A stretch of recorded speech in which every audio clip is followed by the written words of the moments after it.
Love is beautiful, it's exciting, it is fun. For them that fall in love and are in a relationship, it's very demure, very cutesy, very mindful. It is just a beautiful feeling. It is one that people normally describe like they're on cloud 40, up there above where others are not. People live in their own world. But one thing we need to understand is love and the relationship itself goes through various stages. And it is because of that that you find even people who are so much in love, so much later they may be in a hate kind of a relationship. And so you may wonder why that happens. So in this video, you're going to unfold the various things people go through when they're in a relationship, when they're in love. And that way, it will be easier for us to understand what are the challenges, what are the opportunities, what can someone do when they're in that space of that stage of love. Also, if you're in love right now and you're watching this, it is important for you to see and understand what stage you're in so you can understand what challenges, what opportunities, and what you can do to make sure that the stage that you're in makes sense for you and can be able to take you into a lasting and better relationship with your person. Let's look at the various stages.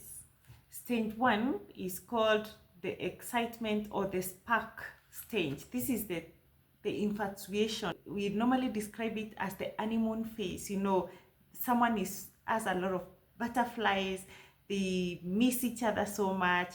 Actually, one of the biggest challenges of this stage of the relationship is that people tend to overlook the other person's flaws a lot. If anything, it's like even the mind does not register they have any flaws. Now, if someone does not take time to understand what is happening to their body, to their hormones at this point, they might make very radical decisions at this point that they can regret at a later stage. So in the infatuation stage, it is important to know that yes, the hormones are all over playing without any sense of direction, and that's why the feeling is normally so strong. And this is one of the stages where people say, I have never felt this before with someone else.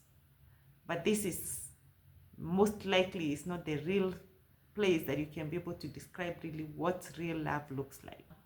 Stage number 2 is what we call the discovery stage. It's where you start understanding each other's personalities. You start seeing each other for who the other person is. You start seeing things that you never used to see before. You start understanding them better or seeing them in a very different light. The challenge of stage 2 is once you start seeing the differences you have in personality with the other person, there's a high likelihood that conflicts can come in.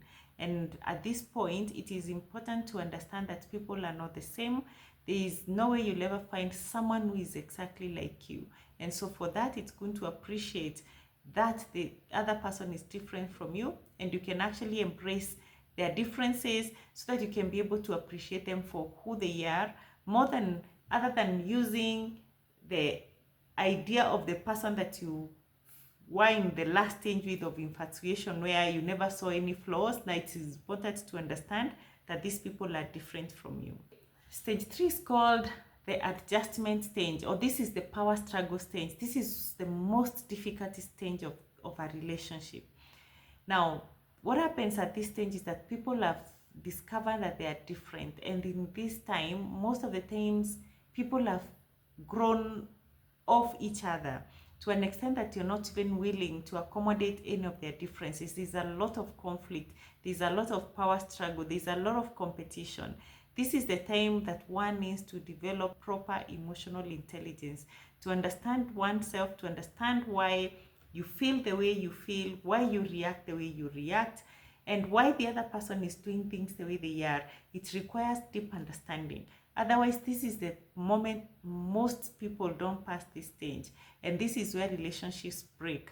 People even start wondering, how did I even fall for someone like this? You start questioning even your own sanity, your own ability to make proper judgment, just because you're seeing all the bad things about this other person. So this is a very critical stage that actually most relationships are not able to survive, but should they be able to survive, at least there's a brighter future for them. Now, the next stage is what we call the stability stage. This is the time that a couple is likely to now be able to really commit to each other.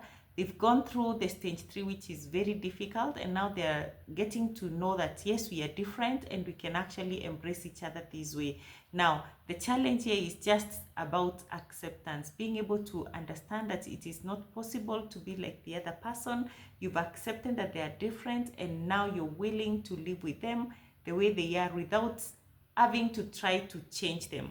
This stage of the relationship can be more exciting, it's more stable, and people are more likely to start now looking into the future with less issues and less baggage around the other person. They see the other person as a partner they can walk the journey of life together with. The last stage is the commitment stage. At this stage,